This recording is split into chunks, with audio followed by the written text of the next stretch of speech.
Hi everyone, it's Emily and I'm back again with another 21 and Sensory podcast episode. In this episode, I am joined by special guest Lydia Wilkins. Now, some of you might remember her because I actually had her on a previous podcast episode, but today she's come on to talk about the Autism Friendly Cookbook, which we'll get onto in a bit.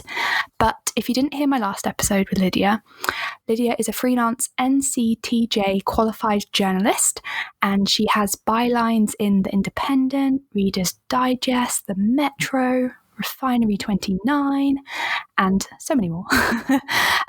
Lydia was diagnosed as being on the Autism Spectrum in January 2015, so that was 2 months shy of her 16th birthday, I believe. And she also has a blog called Mademoiselle Women, which she started in July 2012. So yeah, we're just going to have a really chill chat, I think, and I am going to be the illustrator of Lydia's new book, which is called the Autism Friendly Cookbook. She very kindly asked me, and we're doing this podcast episode as a kind of collaboration. So, Lydia, do you want to say hello and kind of explain a little bit more? Yeah, sure. Thank you so very much for a lovely introduction. I am amazed about from your memory, frankly. It's not often that people remember people in such detail, so I'm really impressed. That was so lovely as well. Thank you. So to explain a little bit about this, I started writing this book kind of by accident almost. During the various lockdowns, it became very obvious to me that I was actually entitled to more support than I had been previously given. So the thing about this was, so my technical diagnosis is Asperger's syndrome, because I was diagnosed literally as it went out of fashion. But the problem with that is the diagnosis is no longer it's not used in the UK. It is elsewhere. But in the UK, sometimes it's taken as I'm either not autistic enough for support and that sort of thing. So there has been times where charities have basically said, bugger off, we don't want you here, and that sort of thing, in politer language. I started applying to personal independence payment. I'm trying to think of a way to phrase this without being rude. I was always sort of aware that personal independence payment is not the best. I was aware of horror stories about how it is generally a terrible service, and for so many disabled persons, it's not. It's cut them off, or it's quite a stressful thing, and the application process is just an absolute nightmare. However, the thing is, having ASD as I do can be expensive, and I would like some support with this, rather than just relying on my mother all the time, because that's unfair on her. She has a life to lead, and it inhibits my independence as well from having to rely on someone.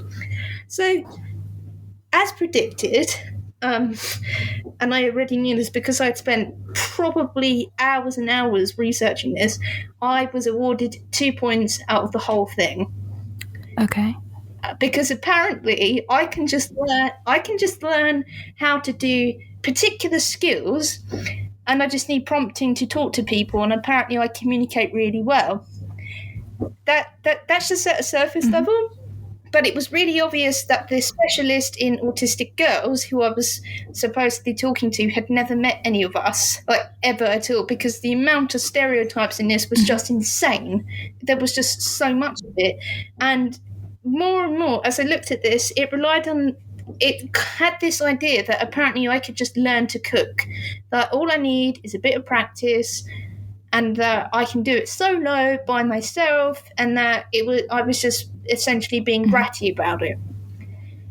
And that struck a chord with me, because if you ask your autistic friends, your autistic colleagues at work, people when you employ autistic authors, I guarantee the majority of them will say that they struggle with cooking or just any kind of food preparation because there is so much inaccessibility.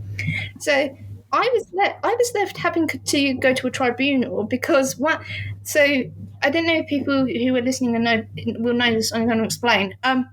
Once you have your initial report back, which can take months, you have to go to a mandatory reconsideration. I did that, and that was downright offensive, frankly. So, for example, the person who did the reconsideration asked my mother, because my mum does my phone calls because I find them really difficult to deal with, particularly in this sort of manner. He says, does she take any pills for her condition? Having disclosed that Lydia was autistic maybe 100 times prior to this, that was sort of like, oh, okay. He also, in this report as well, it said that apparently I spoke solo. I didn't. I was only at the end. The distress in my voice was really evident. But in the UK, it is legal to record phone calls without permission of the person on the other end. So I was left having to go to a tribunal. That phone call has been entered into evidence to show that the DWP frankly lied in my report. Meanwhile, I had this kind of idea to say, where I was sort of thinking, okay, inaccessibility in kitchens isn't the fault of the autistic person. We are often told that the societal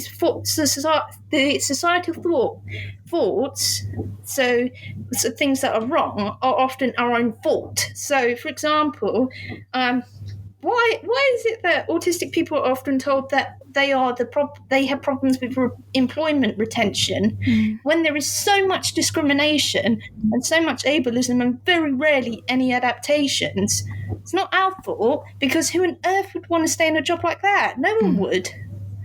So I had this idea to sort of say, okay, maybe we can start undoing the inaccessibility. If you are given the tools to get around this, and it's all in one place for particular requirements, then that's okay. I pitched this to Jessica Kingsley Publishers. On their website, they have a form that is really accessible to autistic folk. I pitched it, and so at Christmas last year, they said they were really interested in this. They asked me a couple of questions. They went to a buy-in meeting. At the end of January, they said, happy to say, we'd like to publish this. Wow. I signed officially, and at the same time, because one of the points of contention was when you're cooking, autistic people very often need kind of like visual prompts almost. Right, so which is where Emily, who hosts this podcast, comes in. Due to the fact that adding pictures to a book makes it extremely expensive, it will put the cost of the book right up. And it also is likely to go out of print more. That pictures couldn't be done to add to the book. However, because it was my publisher is amazing and they're very accessible, they basically thought, okay, we need some sort of visual thing to bring this together. And they said, okay, we'd like some illustrations and we think this would be a good idea. Can you recommend anyone? Which is how they found you. I'm really sorry, but I just need to wash my hands because I've been making bread. Go for it. It's you're basically in my kitchen, which doubles as my office.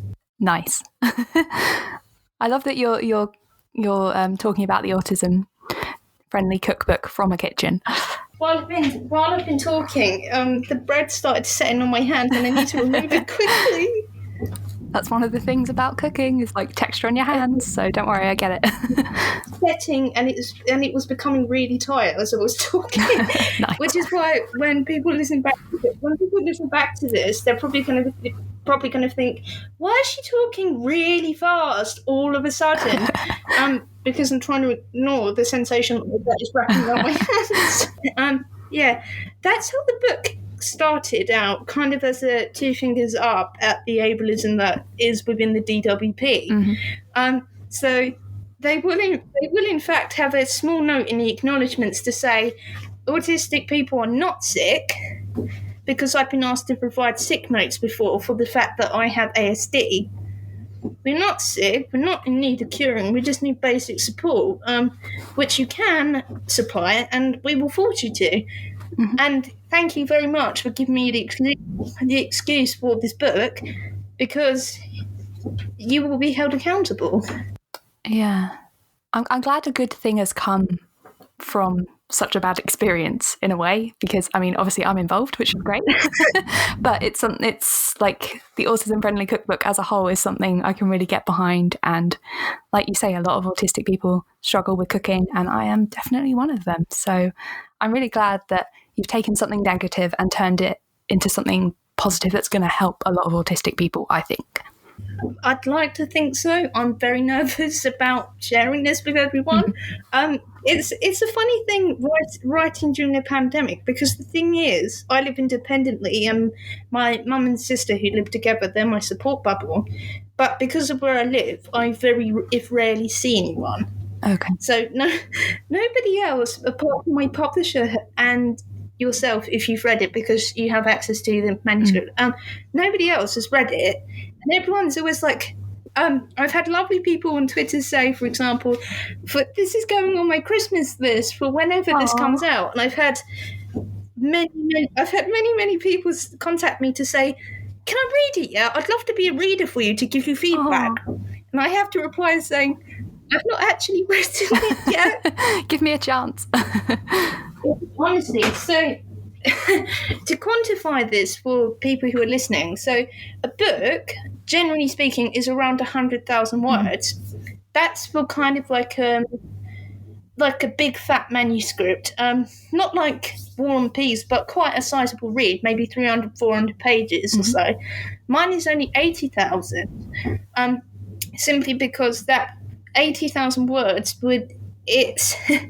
it's cost effective, so this will be relatively a cheap book to buy compared to most, but you can still pack as much information as possible into this. So it will this is the first time I said this to anyone, so this will have I'm predicting roughly around 100 different recipes, but it will also have kind of information as to why autistic people have challenges. At the back, there will also be a list of resources. There'll be resources if you have an eating disorder, because eating disorders occur quite often with autism.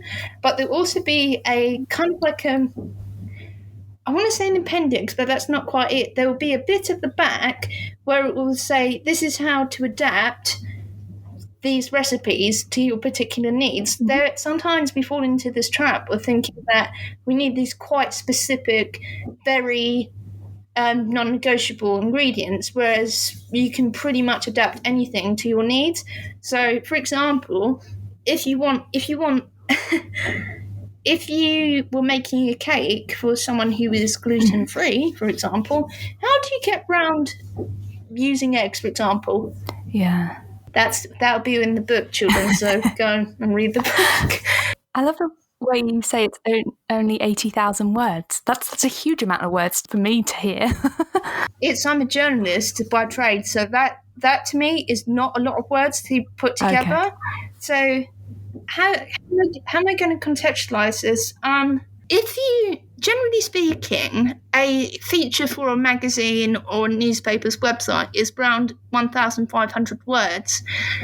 Now, if you forget about kind of like the skilled bit of interviewing someone or anything like that, if you just write it, that's really quite easy to do. You could probably knock it out in maybe an hour and a half if you were doing it if you were doing it continually. That's it. 80,000 words is not really that much, to be honest. If you type every day to earn your living, it may be. I'm well aware that this sounds really bratty and probably really privileged to some, but it's the only thing I can do is to write. I can't do anything else, so that's the only real skill I have, is to basically bash out as much as possible. But I want to give people an idea about this. So, as we're recording, I can see that an editor from the Metro has emailed me.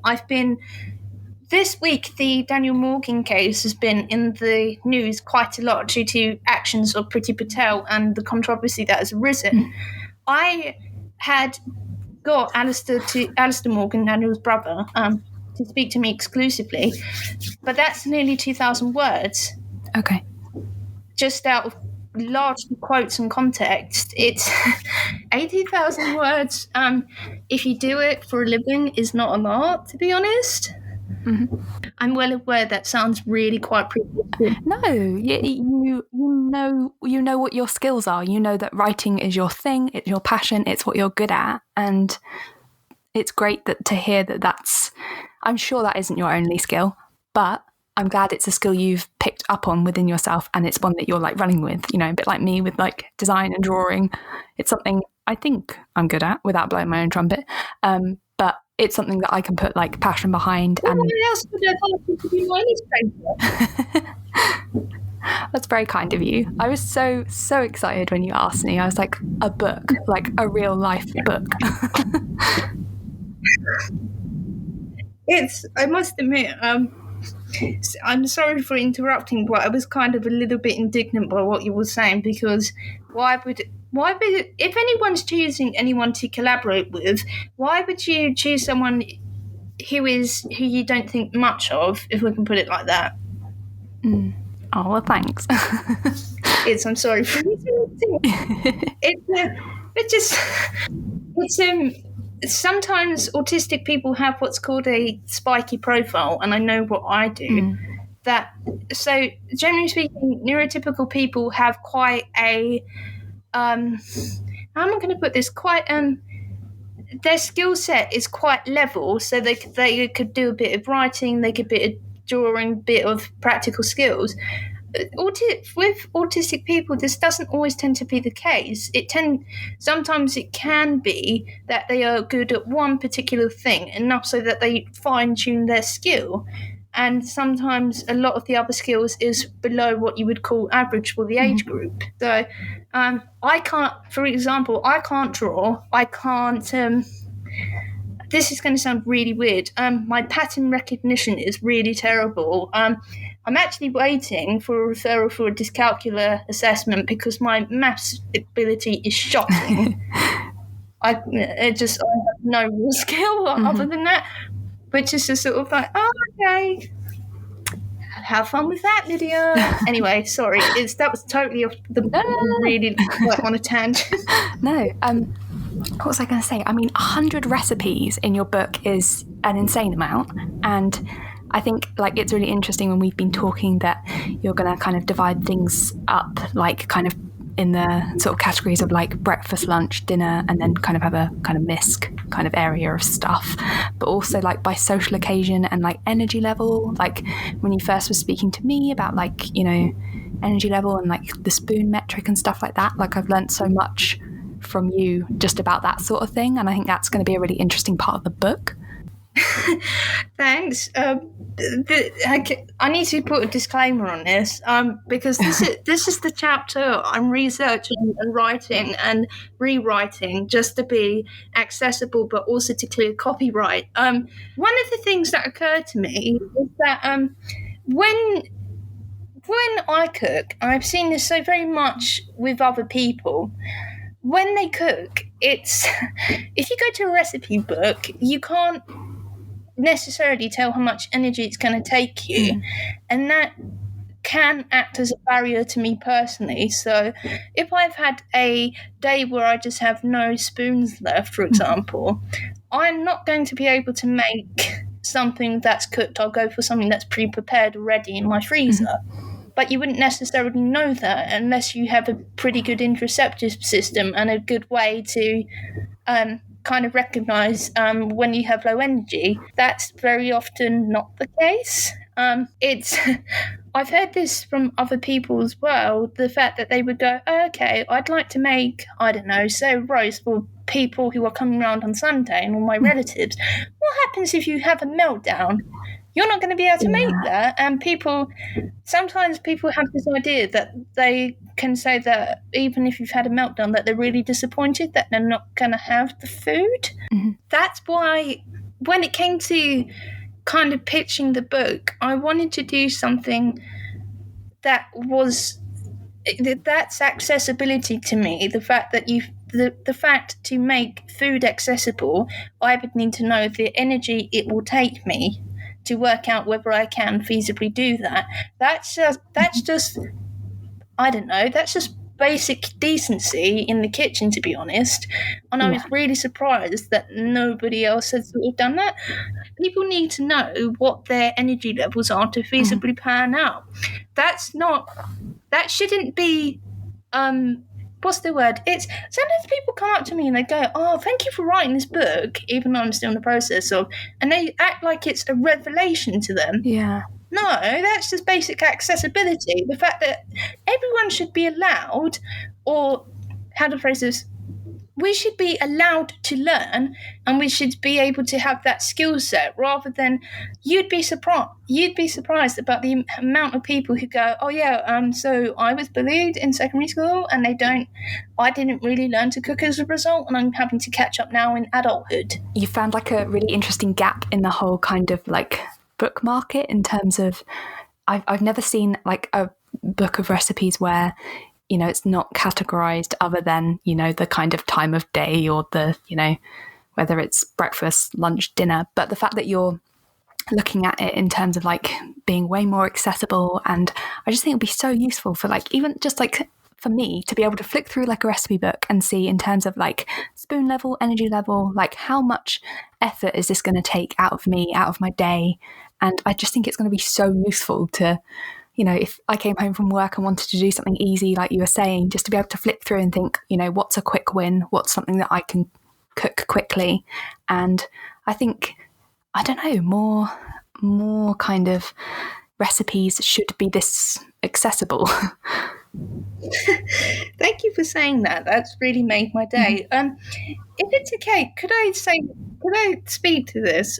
It's only because I've had questions about this, about the title, and I want to make a point.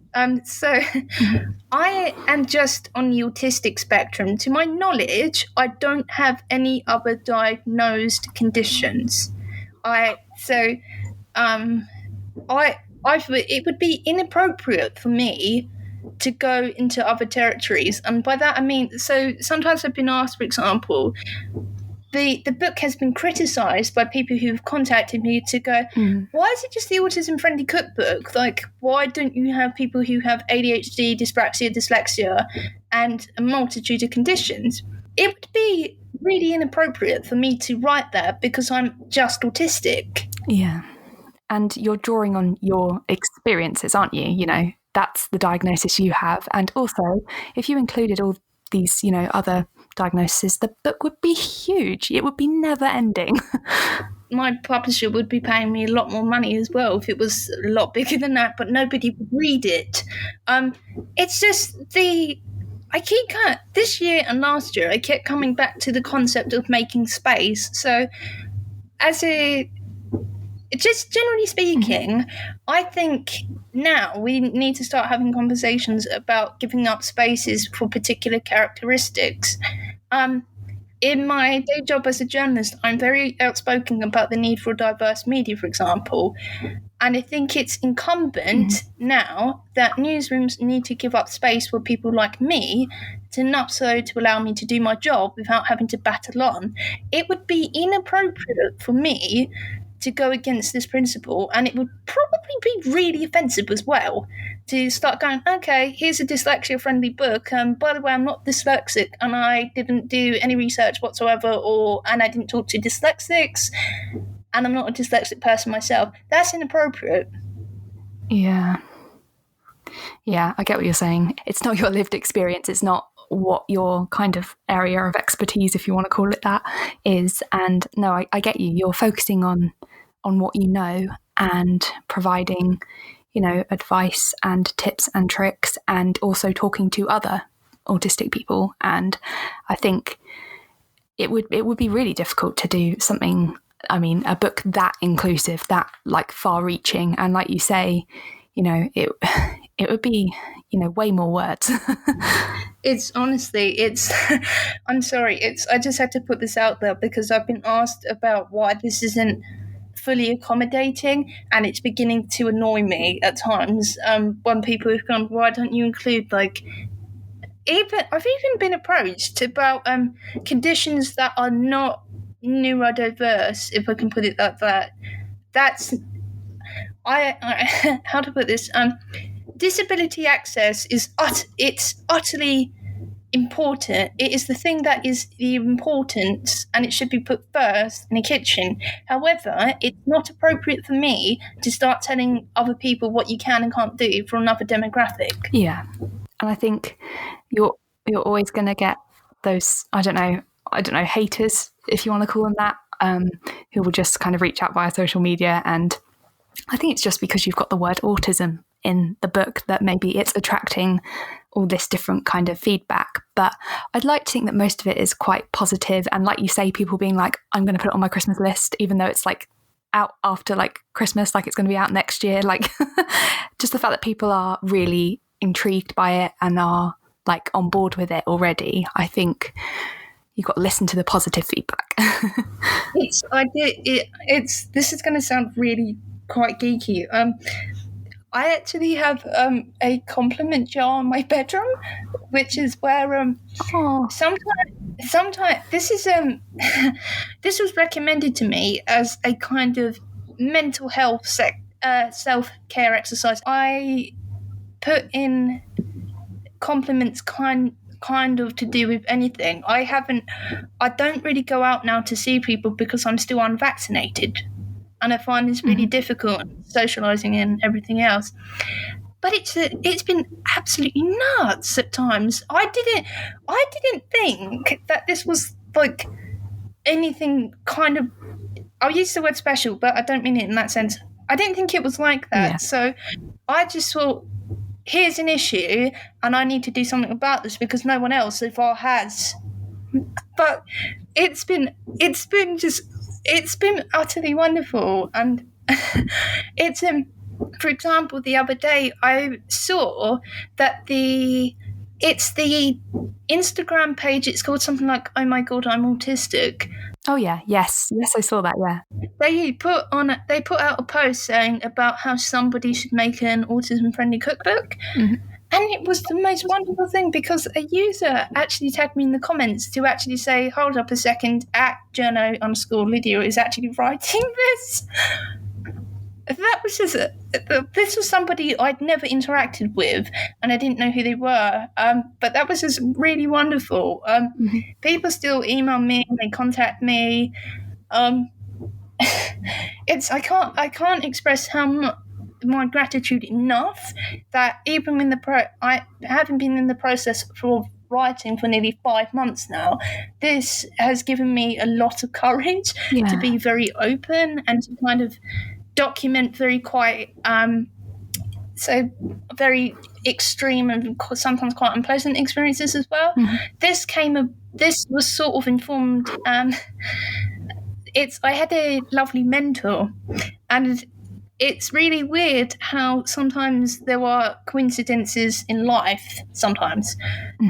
So I remember being at secondary school, and because at the time I wasn't diagnosed, and the thing about this is that when you come to secondary school, because the amount of responsibility that comes with aging, sometimes autistic people are quote unquote unmasked because they start to obviously present as autistic in terms of challenges and that sort of thing. Well, in the, I think you call it food tech now, in a food tech lesson, I had a really bad experience. Okay. And I was called a really derogatory word that I'm not going to quote on here. You read about it in the book, which led me to my wonderful mentor, Harold Evans. And the thing about him is he's kind of, if you mention him to a journalist, he is kind of like God to us. God, he walked on this earth because he was a wonderful editor and somebody who championed the rights of disabled people from the minute he woke up at night to the moment he went to sleep. And the last time I ever talked to him, I had this really kind of very weird experience back in 2019, I think. He phoned me all the way from Manhattan on the way back. He was on the way back to his apartment in Manhattan on the back of public transport. and he phoned me. And at the time there was a individual who I won't name was considering ghostwriting a memoir about themselves as a kind of thing that they could leave as a legacy. Mm-hmm. And they were considering me to write it, and they'd mentioned it to Harry. And talking about this, it was really quite surreal, because at the time I'd had a dental procedure, I was in pain, but I was also kind of like a painkiller high. Okay. Because I was in a lot of pain. So I was really dosed up. And so this was at 12 o'clock at night, and the phone rings, and talking to him, we were talking about the book I didn't write, and he just, the last words he ever said to me were, "If you ever sign a contract, do send it to me." Oh. Because he'd been the president of Random House a little while ago, and actually he'd edited Barack Obama's original memoir, for example. If he hadn't have said that, and if he hadn't have had faith that I could go out and actually write a book, because who the hell does that? You're 22, Lydia. I was what? I was actually 20 at the time he said this as well. He said that, and I believe that's a really key reason as to why I wrote this book. Because the thing is as well, so he didn't care that I was on the autistic spectrum. I was always just a journalist. It wasn't something to make a fuss of, and we had a working relationship until the day he died. He's the what do you call it when you open a book? He's the person this book is dedicated to. Okay, yeah. Because if I hadn't have made a cooking mistake when I was a teenager, I would have never found him, and I would have never ever have gotten the contract to write a book about this. He died in I think it was September last year. I miss him dearly. And the thing is as well, I think he would have read this book, because he'd wanted to read the other book that he'd wanted me to write as well, because he started instructing me how to write it. I hadn't even signed the contract for this, and he was going, okay, so you're going to go and interview him, and you're going to ask these questions, and you're going to cover this, and then you're going to ask him about that, and you also cover this, and you write about that. Oh, that's so nice. Yeah. It's just funny as well, because the more, as I write this as well,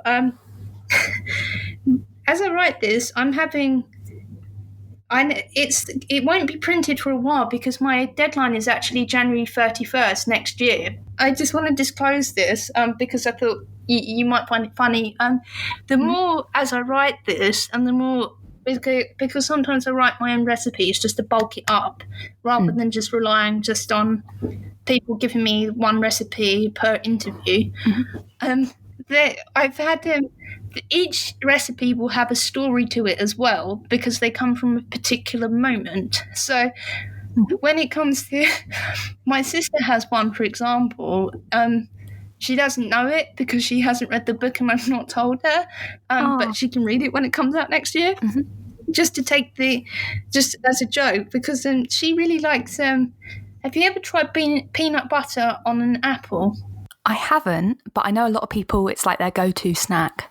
Yeah, I haven't as well, because I can't stand peanut butter and I think it's absolutely disgusting. So she has, the recipe is named after her, and she has there was a small, maybe 2 lines about this as to why she has, and how utterly foul I find this, but it has to go into the book anyway for family's sake and that kind of thing. It's my lovely grandfather has, it's called Gramps' Fish and Chips, because he used to make us fish and chips as children, right? But he was the first person he really kind of recognised that I could write. I say this, I hope I can write. I think you can. But he really weirdly, many years ago, he predicted, saying, "You have to do something with newspapers, Lydia. You have to." Okay. Oh, okay. Turns out I did. That was just. I even have I thought you'd like this. So earlier today, with Victoria Ellen, who's behind actually Aspling, we have decided to put on a couple of Instagram lives to do a kind of cook along to teach some to kind of teach recipes, but they won't be in the book due to copyright reasons. But earlier today, I've been making a lot of fudge, for example. Ooh. You say that, I haven't tried it yet, so I can't tell you if it tastes nice. All I know is that a load of really quite unhealthy ingredients have gone into it, but it looks a really weird colour so far. I've really been enjoying your content on Instagram, where you've been doing like reels of like kind of like your baking and stuff. I'm really enjoying just seeing all the different kind of experiments you're doing like throughout the process of writing this book. Oh my God, you've actually watched it. Yeah. You're the first person who's told me this, apart from my mum's boyfriend, who finds it kind of amusing. That's really lovely. Thank you. It's the thing about that is, so because I live independently, filming yourself can be really difficult. Particularly if you can be a bit cat-handed while you're cooking. So if you're stirring something and you have to add something in at the same time to melt it all together, how on earth are you going to film that?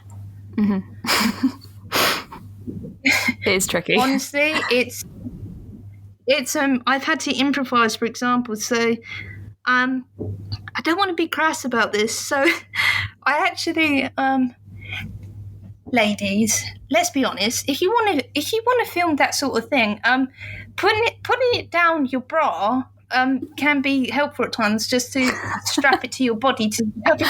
So I hadn't thought of that, but I see where you're going with it.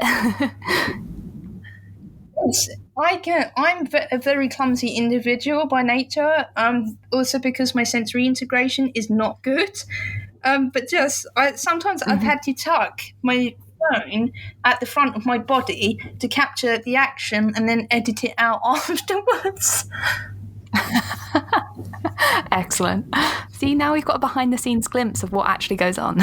Honestly, it's but in terms of behind the scenes, the amount of times that I have to wash up, or to even just sort of like what's the word I'm looking for, even just the sort of the things that I have to go and buy while I'm doing my shopping is very different from what you might consider quote unquote normal. I have a very quite varied library, for example, of different kinds of flour. I've got plain flour, white flour, wholemeal flour, all sorts of flour, and yet if you go into most people's home, for example, they'll just have, two sorts, plain and self-raising. It does get very confusing, doesn't it? Like, I know we've had a chat about like the different types of ingredients, like, and like around the world, different like measuring aspects and like cups and ounces and pounds, and I don't envy you in having to kind of include and represent everyone. Honestly, to give you, so I need to explain this a bit. Your comment for people listening. So the thing is, when it comes to putting together a recipe, you can't. If you went to an autistic person, okay, here's some ingredients, make that. That's probably not going to happen ever. No. So the thing about this is, you can. I was talking to the guy behind Autistic Not Weird the other day for a recipe, and he gave me an excellent line in saying how cooking is an imprecise art. I think he said it's not something that's fixed. I'd have to look up what he actually said because I can't remember particularly well. But the point is that you can't get everything perfect because there is always something that's going to go wrong. Added to this is that language is quite a fluid concept. I was talking to if you're listening to this, go and find the Perfectly Autistic Instagram page. It's an excellent feed. It's run by Hester and Kelly Granger. I interviewed Kelly and I interviewed his daughter as well, India. And she was saying, for example, in terms of language, what on earth do people mean when they talk about a medium heat, for example? And she was saying how that's just so. The thing is, language needs to be adapted a lot of the time as well. There's also chances for mistranslation as well. So, cups are an American measurement. Mm-hmm. Whereas if you talk to somebody like my grandmother, she would have said, okay, by cup, it literally means 1 cup, like a mug that you would drink your tea out. So instead of measuring it out to the conversion of what it is America versus the UK, for example, she'd literally go, okay, here's my mug. I'm just going to fill this up to the top with the amount of sugar that I need because that's 1 cup. Mm. That's not accurate. No. That is literally 1 cup, but it's not the thing that you need while cooking, and it will probably make your whatever you're cooking really heavy as well. This is such a really complex topic, and as well as this, I have information about how to adapt your kitchen, adaptations that you can put in place, how parents, teachers, guardians can help as well. Mm-hmm. So me being me, I have highlighters, I have colour coding equipment, and I brainstorm it, but then I have colour code it to give it a sense of order. Mm-hmm. And added to this as well, I've been interviewing people for this chapter to kind of like really underline it. So there's a lovely chef, for example, he spoke to me on Zoom recently. He's an utterly wonderful man, and he's taught me a lot because I've been attending his cookery lessons, which you can attend on Zoom for about £1, I think it is. But just trying to bring it all together, man. It's just sort of looking down the barrel of a gun, trying to put it all together slowly, and then having to go back and re-edit because, oh, look, this bit doesn't make sense. It's just sort of, oh, okay. Can I just sort of like, stop now? Yeah. And how, I was going to ask you, like, it must be quite a slog to write, and obviously, like, to stay motivated and stuff. And obviously, like, the positive comments on social media really help kind of boost that kind of morale. And, you're not getting much feedback because obviously you're still writing. Like, how far through are you? And can people kind of still contribute? Because I know on your website you had a little bit where people could contribute if they wanted to. Is that still a thing, or have you got way too many recipes now? Yeah, I'm still... Okay, I need to explain this. So I'm at... Right now, I have exactly 30,000 words. Mm-hmm. So that's another 50,000 that I need to write by the end of this year before editing comes into it. The thing about... So I am still looking for people to contribute recipes. There is a... I'll give you the particular URL so that they can see. Okay. So what I'm looking for is people all over the globe to get in touch, and it can be whatever recipe you like. Mm-hmm. It doesn't matter what it is, as just long as it comes under breakfast, lunch, dinner, or kind of snacks/miscellaneous. Mm-hmm. Anything, as long as it comes under that, that's fine. Pretty much everything does. You will need to sign a waiver that basically says that I'm okay to quote from your interview in the book. And we can hash out details like what name that you want to be credited as and all that sort of thing. To be accessible, we can do a Zoom conversation, we can do a Google Meet, we can do via email, where I'll give you a list of questions or a conversation structure of the questions I want to ask you. From that information, I will then transcribe it to go into an accessible format. So there will be, for example, a title. You will be given a bio. You will have the ingredients. You will have pre-preparation time, a bit to say to make this when. So what time, sort of occasion, what sort of time. There'll be expand your repertoire for things that you can do to add to it if you want to do more in terms of what you're cooking. I think that the thing that I need to be very clear about, this has to be your own work. So you cannot just say, oh, look, here's a recipe that I read in a recipe book, because that's called plagiarism. The amount of people who've come up to me and tried to pass off something that's in like Nigella Lawson cookbook, it's just utterly insane. It's just, I've had to check every single thing extraordinarily carefully, because the amount of people who don't know that's a copyright infringement, and it would cost a hell of a lot in terms of coming out my pocket because I've plagiarised the recipe and made it someone else's. It has to be your own work. So by that I mean you have literally sat down and thought about the recipe and how to put it together. It can't be adapted from a cookbook, and it can't be word for word what someone like Gordon Ramsay would be writing, because that's plagiarism, and again that's a civil offence. And it's honestly, it's the amount of people who've just come up and said, yeah, that's all fine. Oh wait, that's from Jamie Oliver. It's just amazing. And I've had to put my head in the sand a bit, because I've sometimes felt a little bit like screaming. Well, it's just, but professional standing, you can't scream at people. I haven't done, but it has made me feel a little bit like that at times. Make sure it's your own work. I just want to say this as well. Accessibility is the very core of this book as well.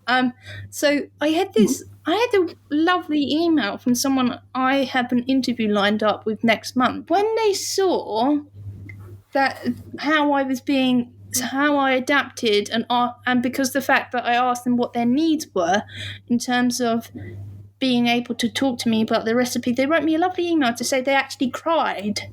Oh. Because somebody actually took their needs seriously. Oh. That was a lovely email to receive, but it shouldn't have been something that was a revelation, which is underlined in the book. Accessibility matters.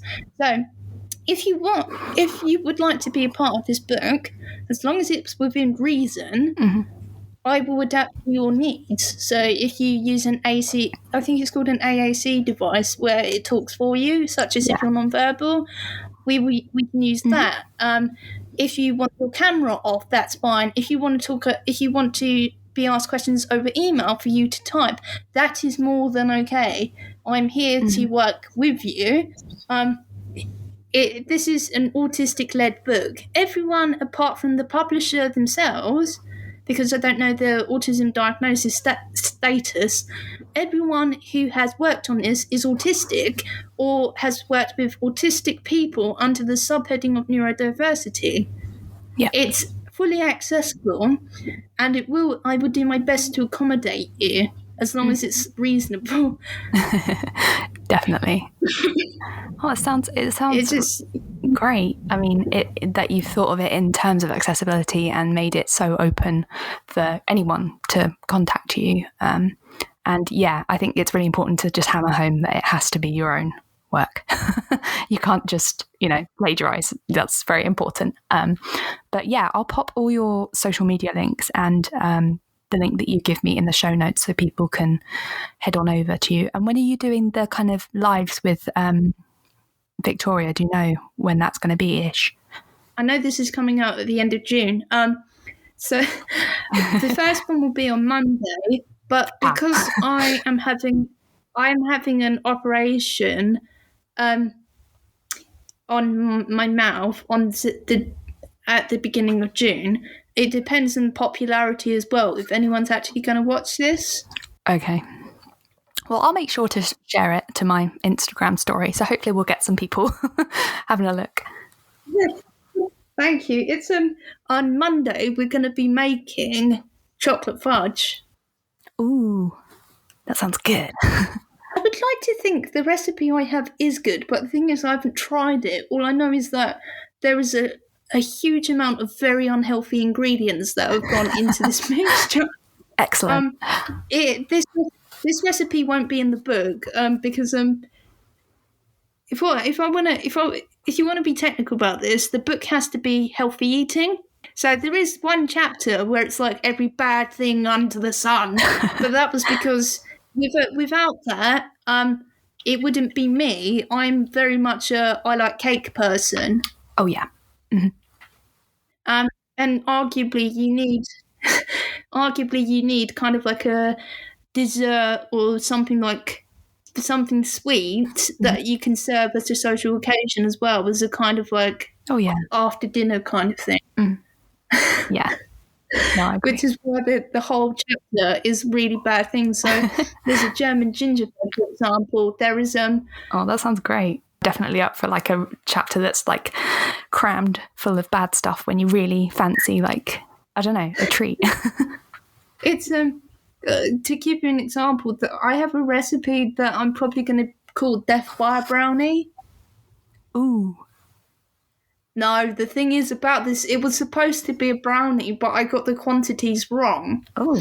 So it's basically sugar, cocoa powder, and syrup and honey that have melted together, and the flour hasn't done anything.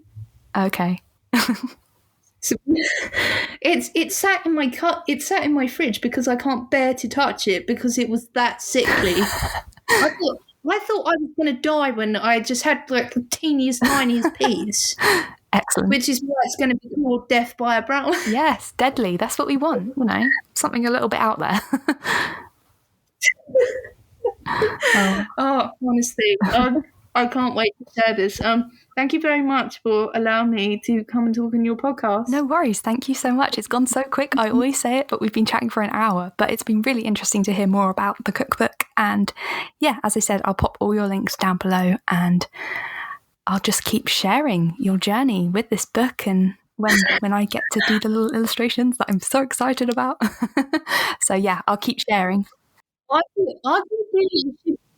Arguably, it should be our journey because you are working as well on this book. It's to make a book, it needs a team of people, right? I mean, It may have my name on the cover, but like, I'm not being funny. Everyone deserves credit for the things they are doing. What was I going to say? So for people who are listening to this, towards the end of June, myself and 2 other people will be launching something called the Disability Collective, which will include a podcast, a newsletter, and other interesting ventures. But Emily will also be one of the first podcast guests on that. So announcements will be made via my Instagram page and all that sort of thing. But do stay tuned because next time I get to interrogate her. Oh no, I don't know. Interrogate is a strong word, but hopefully people will tune in.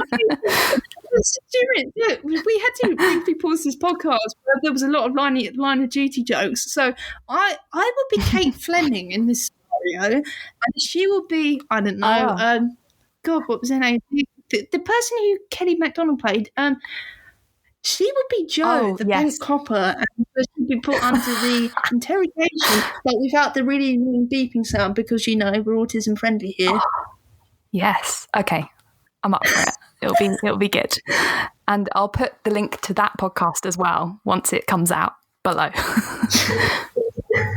Thank you so very much. No worries. Thank you so much for chatting to me.